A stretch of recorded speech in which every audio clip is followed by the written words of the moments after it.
दरिंदा आफ्ताब अमीन पुणेवाला को तो आप जानते ही होंगे, जिसको अब फांसी दे ही जाने वाली है। आपको बता दें कि श्रद्धा की जो हड्डियां मिली थी, कहां से, जंगलों से जो हड्डियां मिली थी, वो हड्डियां मैच कर चुकी हैं डीएनए से, किसके, श्रद्धा के पिता से, यानी विकास वॉकर के पिता, विकास वॉकर से।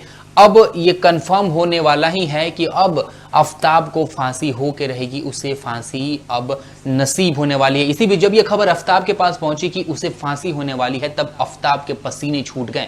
हमारे जो सोर्सेज हैं, जो तिहाड़ जेल से जो हमारे सोर्सेज हैं, उसने बताया कि जब इसके पास, यानी आफ्ताब के पास जब ये खबर पहुंची कि अब जो हड्डियां मिली हैं उनका डीएनए मैच हो चुका है, तब आफ्ताब के पसीने छूट गए, वो नर्वस हो गया। बताया तो ये भी जा रहा है कि वो बेहोश होकर गिर गया। कुछ दिन पहले भी हमने आपको बताया था कि वो फांसी की भीख मांग रहा था। कहीं ना कहीं उसे भी इस बात की जानकारी थी कि अब वो नहीं बचने वाला, उसके पीछे सब कोई हाथ पैर सब छोड़ छाड़ के पड़ चुका है उसके पीछे। और अब ये जो खबर आई है कि उसके पसीने छूट चुके हैं, अब वो डर चुका है, अब वो बस अपनी मौत के दिनों की गिनती, उल्टी गिनती शुरू कर चुका है। और ये खबर है कि आफ्ताब के पसीने छूट गए थे, वो बेहोश होकर गिर चुका था। जी हां, आपने बिल्कुल सही सुना। कुछ दिन पहले इंडियन न्यूज ने आपको ये भी बताया था कि वो उस कोने में की कोशिश कर रहा था, एक बंद कमरा, जो कि सबसे डरावना कमरा है तिहाड़ जेल का, जहां पे लोगों को फांसी दी जाती है, जहां पे किसी का जाना अलाउड नहीं है। वहां पे किसी को इसलिए भी नहीं जाने दिया जाता क्योंकि उस कमरे का जो मंजर होता है वो बहुत खौफनाक मंजर होता है। वो फांसी का दरवाजा होता है,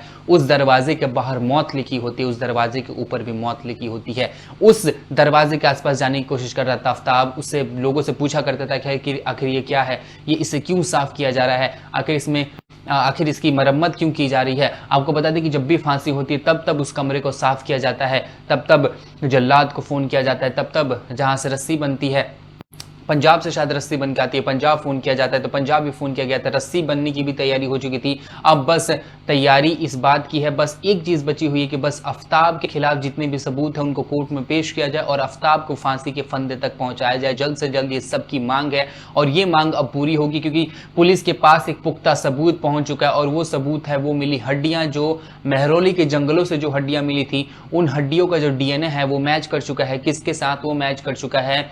आपको बता दें कि श्रद्धा के पिता के साथ विकास वॉकर की जो डीएनए है, उनसे वो हड्डियां मैच कर चुकी हैं। और अब आफ्ताब कहीं भी बच के नहीं जाने वाला, उसकी मौत अब तय है। अब उसे फांसी के फंदे से कोई नहीं बचा सकता। और शायद इसलिए भी आफ्ताब अब थर थर कांप रहा है, वो डर चुका है, वो बेहाल है। अब वो फांसी की गुहार लगा रहा है, रो रहा है, तिलमिला उठा है। क्योंकि आप देखिए, अगर किसी को पता हो कि इसकी मौत आने वाली है, आज से 1 हफ्ते में, 2 हफ्ते में, 3 हफ्ते में उसकी मौत हो जाएगी, तब उसके अंदर और ज्यादा खौफ पैदा होने लगता है, तब उसे अपनी गलती का एहसास होता है। यही आफ्ताब था जो कुछ दिनों पहले तक कहा करता था कि मुझे किसी का डर नहीं, अगर मुझे फांसी दे सकते हो तो दे के दिखाओ, मैं नहीं श्रद्धा को मारा है। अब आफ्ताब ये सोच रहा होगा कि देखिए, अब फांसी होने वाली है मुझे, अब मैं मरने वाला हूं, और ये आफ्ताब के दिमाग में चल रहा है और आफ्ताब इस चीज से निकल नहीं पा रहा। आफ्ताब की फांसी तय है। हमने आपको एक लेटेस्ट अपडेट दी है तिहाड़ जेल के अंदर से। जानकारी हम आप तक पहुंचाते रहेंगे। इंडियन न्यूज के साथ बने रहिए आप।